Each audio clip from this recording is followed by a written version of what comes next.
Selamat siang, low friend. Kali ini kita kedatangan tamu kita, yaitu Prof. Nur. Biasanya kita memanggil dari dosen Fakultas Hukum Universitas Wijaya Putra, dan beliaunya saat ini juga menjadi praktisi hukum, pengacara, dan selamat siang, Pak Nur. Siang. Oke, untuk saat ini kesibukannya Pak Nur apa, Pak Nur? Ya, ngajar, ya menjalankan tugas sebagai advokat, sebagai kurator. Oh gitu ya. Iya, ya. Jadi katanya Pak Nur ini pernah menjadi santri ya, Pak Nur ya. 8 tahun saya di Pondok Pesantren Darul Ulum, sekaligus juga kuliah di Universitas Darul Ulum. Oh itu. Lah, itu yang lucu pada diri saya, aneh dan lucu gitu. Soalnya keluarga saya dulu semua harus pernah belajar di pesantren. Itu cita-cita abah saya almarhum. Jadi semua anaknya itu pasti pernah mondok entah 3 tahun, 4 tahun, 5 tahun, dan saya 8 tahun. Dan saya juga gitu. Kuliah sebenarnya saya itu pingin kuliah umum karena di desa saya ini nggak tahu kalau di desa yang lain banyak lulusan IAIN, lulusan pondok itu kesulitan cari pekerjaan. Hmm. Hanya bisa Iya jadi iya iya. ustadz guru ngaji gitu aja. Saya Iya. nggak pingin gitu. Saya pingin lebih banyak manfaat untuk masyarakat. Akhirnya Oh saya itu. pikir ilmu yang banyak dibutuhkan oleh masyarakat apa di desa saya yang hampir tidak ada.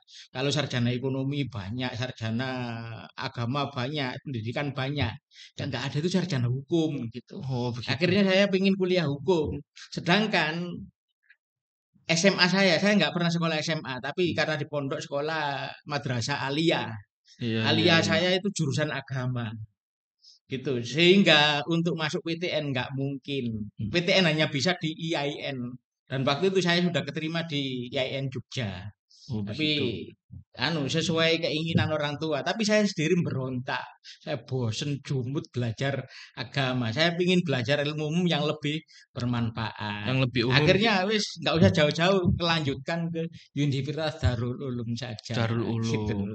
Oke. Jadi kebetulan Pak Nur ini adalah pernah menjadi santri dan kita menanggapi fenomena yang ada saat ini, Pak Nur. Jadi kemarin ada kejadian suatu pondok Al-Qausini di daerah Buduran, Pak Iya. Nur, Sidoarjo itu di dalam pemberitaan kan sudah banyak, Pak Nur. Kalau melihat mungkin perbedaannya, kalau Al-Qausini itu pondok tradisional ya, Pak Nur ya. Termasuk yang tradisional. Jadi Oh, pondok itu ada yang tradisional, ada yang modern, ada yang semi modern. Yang bedanya kalau yang tradisional itu mereka itu tidak kenal sekolah-sekolah yang ada di sekolah-sekolah formal, nggak ada. iya. Mereka hanya ngaji dan ijazahnya ijazah pondok tuh. Nggak pakai ijazah yang dikeluarkan oleh Kemenak atau Kemendiknas, itu nggak ada. Kalau yang semi formal biasanya mereka tetap pembelajaran seperti ngaji sorogan itu, pakai kitab kuning itu, dan juga ada jam khusus untuk sekolah formal. Gitu Dan ya. ada yang modern, yang lebih modern lagi, yaitu biasanya yang pondok yang afiliasinya ke luar negeri. Jadi ijazahnya tidak diakui di Indonesia, tapi di luar negeri. Banyak, ada yang kerjasama dengan Pakistan, ada yang kerjasama dengan Turki, bahkan Mesir, Saudi Arabia gitu. Banyak yang tren sekarang pesantren modern seperti itu. Oke. Kalau melihat karena Pak Nur sendiri juga pernah menjadi santri dan kebetulan saat ini Pak Nur kan menjadi dosen hukum, Pak Nur. Iya. Jadi dengan melihat fenomena itu, apakah pondok tradisional itu mempunyai izin, Pak Nur? Berkaitan dengan ada persamaan dengan pondok modern, kan Iya. gitu. Dan ini data yang kita temukan ya, saya baca-baca itu, ternyata dari pondok pesantren di Indonesia yang mempunyai izin itu hanya 50, nggak lebih dari 50 pesantren. Yang ribuan, antara 5.000 sampai 6.000 itu tidak punya izin, termasuk izin mendirikan bangunan atau sekarang disebut sertifikat layak fungsi LSF itu. Gitu. Kayak gitu ya Pak Nur ya.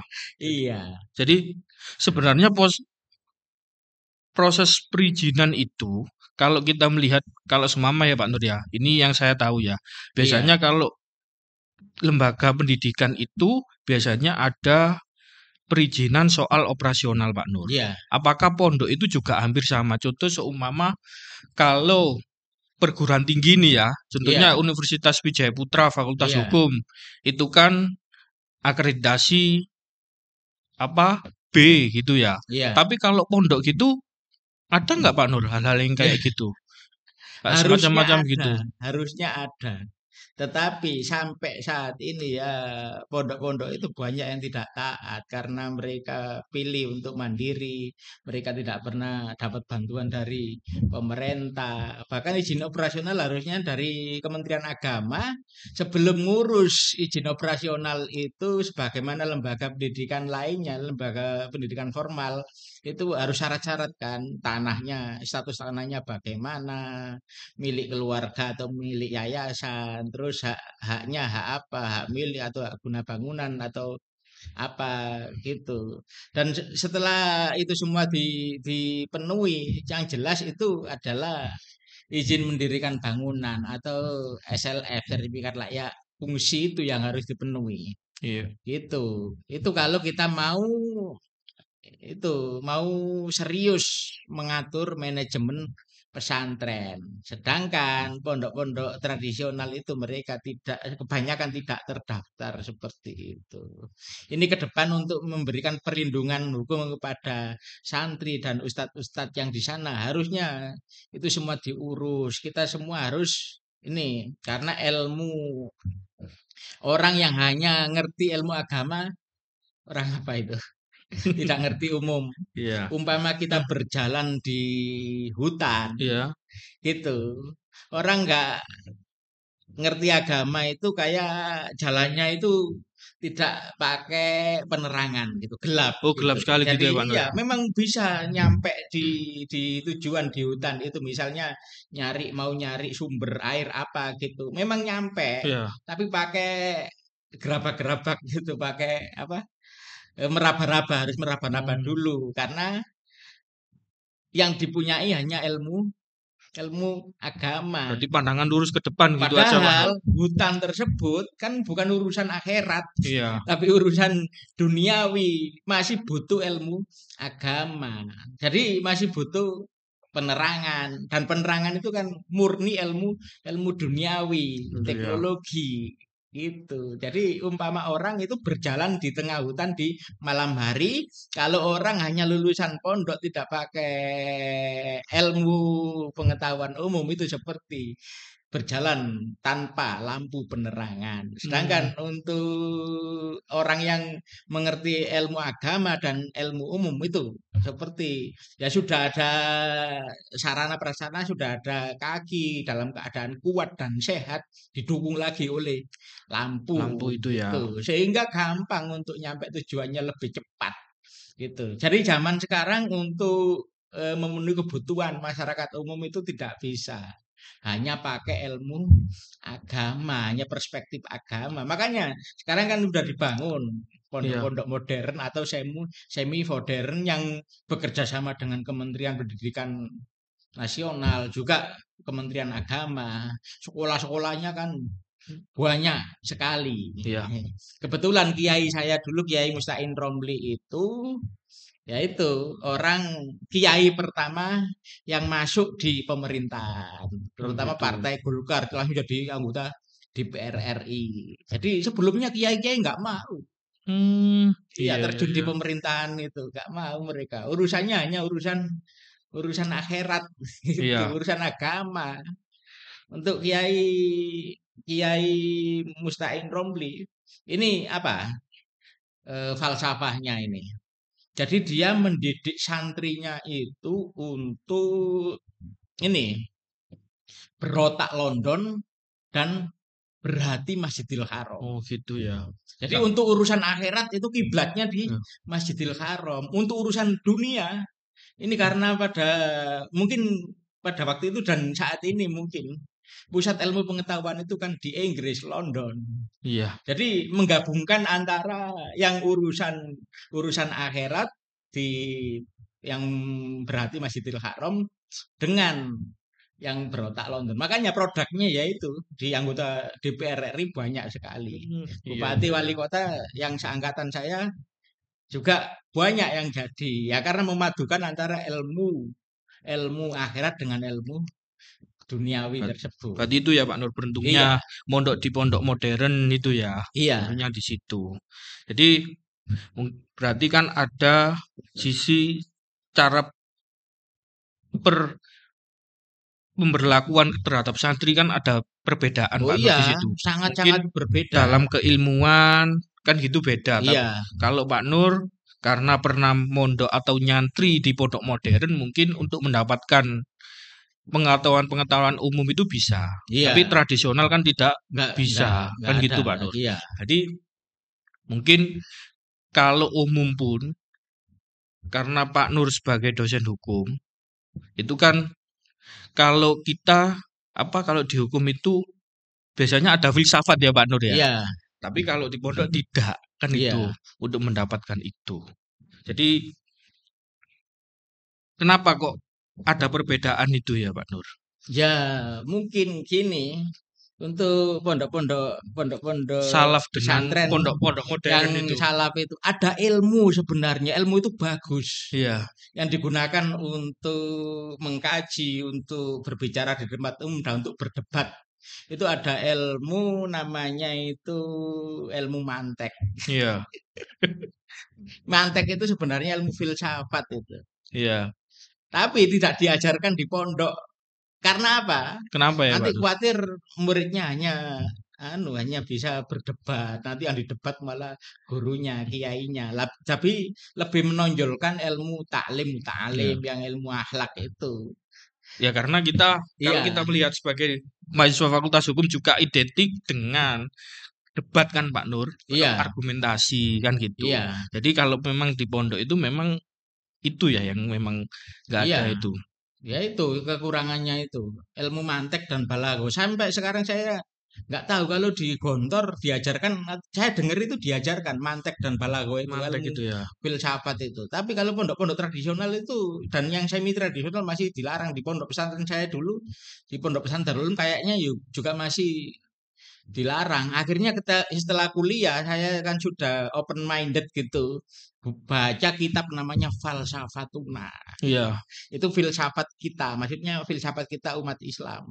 Wah, itu bagus sekali karena memberi bekal kepada kita bagaimana berdebat, bagaimana menghadapi orang yang berbicara begini. Nah, kalau ilmu hukum itu kan kalau saya pelajari dari bukunya Aristoteles Iya. yang judulnya itu Retorika.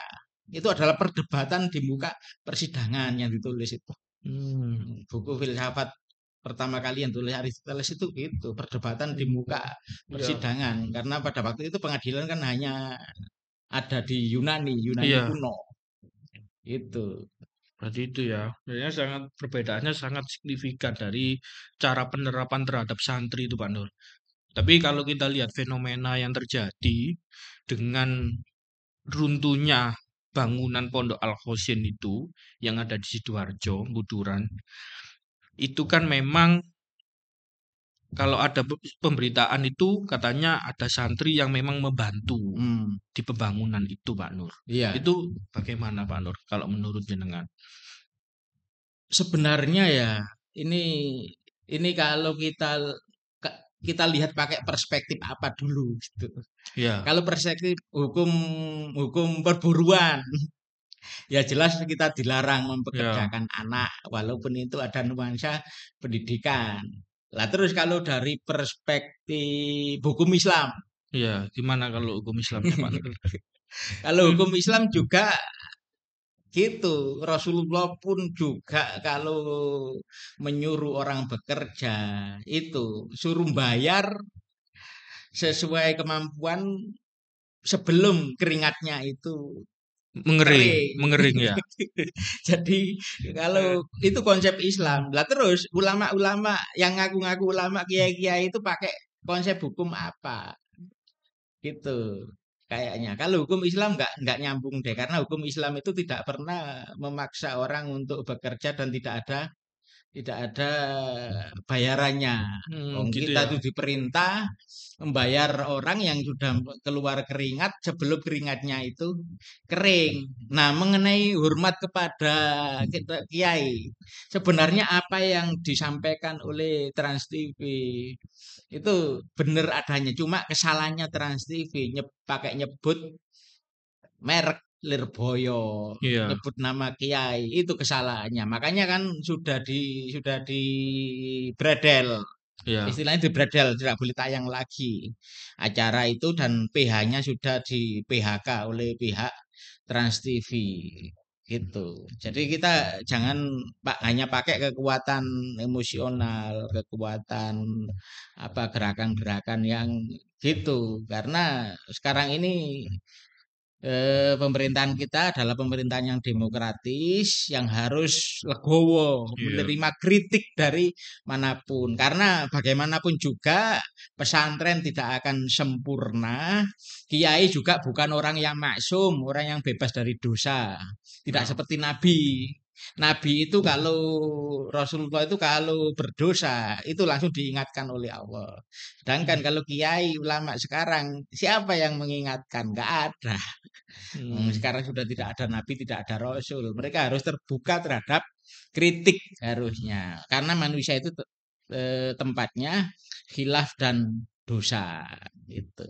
Dan juga ini kemarin kan hari santri. betul, Iya iya iya. Pak Nur. Saya tidak sepakat dengan pengertian santri seperti yang dikemukakan oleh kebanyakan orang. Terutama yang saya baca itu dari bukunya Prof. Nurkolis Majid. Santri itu dari kata cantre. Iya, Cantri itu apa? Pembantu dalang atau asistennya dalang. Sedangkan santri itu waktu saya belajar di pondok pesantren pengertiannya tidak begitu. Tapi santri itu tiga san iya, dari bahasa Sanskerta. San itu kebaikan. Tiga kebaikan apa saja kebaikan itu? Yaitu orang yang berilmu, baik ilmu agama maupun ilmu umum. Terus yang kedua itu orang yang berakhlak, punya akhlak yang baik sebagaimana ditularkan oleh Rasulullah dan dilestarikan oleh kiai-kiai, oleh ustadz-ustadz itu. Dan yang ketiga itu orang yang beramal. Jadi lengkap, berilmu, berakhlak dan beramal karena bagaimanapun juga orang yang paling baik di dunia adalah orang yang yang memberi manfaat kepada orang lain. Jadi fungsinya kita berakhlak ya supaya kita menjadi jadi dan beramal itu adalah memberi manfaat kepada orang lain. Ya itu. jadi sangat jelas penjelasan dari Pak Nur ini. Jadi dalam artian beliaunya juga bisa menjelaskan yang semestinya artinya santri itu seperti apa, kan gitu. Ya, Jadi karena apa? Kalau kita kembali lagi melihat fenomena di Al-Qasim itu yang rubuh bangunan itu Pak Nur, iya, kalau sudut pandang Pak Nur di pondok Al-Qasim itu apakah sudah mempunyai izin Pak Nur? Dan seumpama kalau memang izin itu tidak ada, apakah tanggung jawab itu pada siapa Pak Nur? iya, Karena terakhir itu saya membaca berita ada beberapa keluarga yang memang tidak iya, terima Pak Nur iya. terhadap para korban-korban itu. Nah, ini kita bicara pertanggungjawaban pidana dan dikaitkan dengan hukum perizinan ya. Jika dalam membangun itu tidak ada izin, maka tanggung jawab adalah pada pemilik, pemilik pondok. Karena yang punya niat untuk membangun ya pemiliknya. Jika sudah ada izin diurus IMB atau SLF-nya itu, maka dia bebas dari pertanggungjawaban pidana. Tinggal nanti yang kemungkinan untuk dijadikan tersangka itu adalah kontraktor atau mandor atau tukangnya, karena dia sudah mendirikan bangunan konstruksi ini tidak sesuai dengan spek yang diperjanjikan dalam surat-surat perizinannya itu. Gitu Jadi ya. itu tinggal tinggal anu aja, diinterogasi aja, itu ada izinnya atau tidak.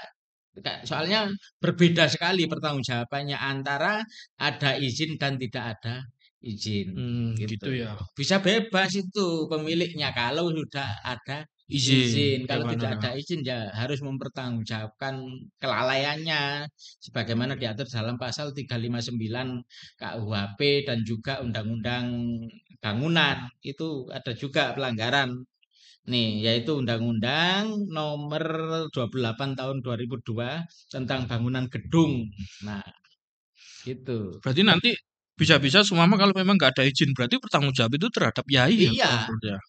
iya betul. Kalau kiainya orang yang ikhlas, legowo, harusnya ya wis dijalani saja proses hukum, nggak perlu tekanan-tekanan politik, pakai unjuk rasa dan lain sebagainya. Itu tidak menyelesaikan masalah. Karena bagaimanapun juga yang meninggal itu kemarin berapa ya?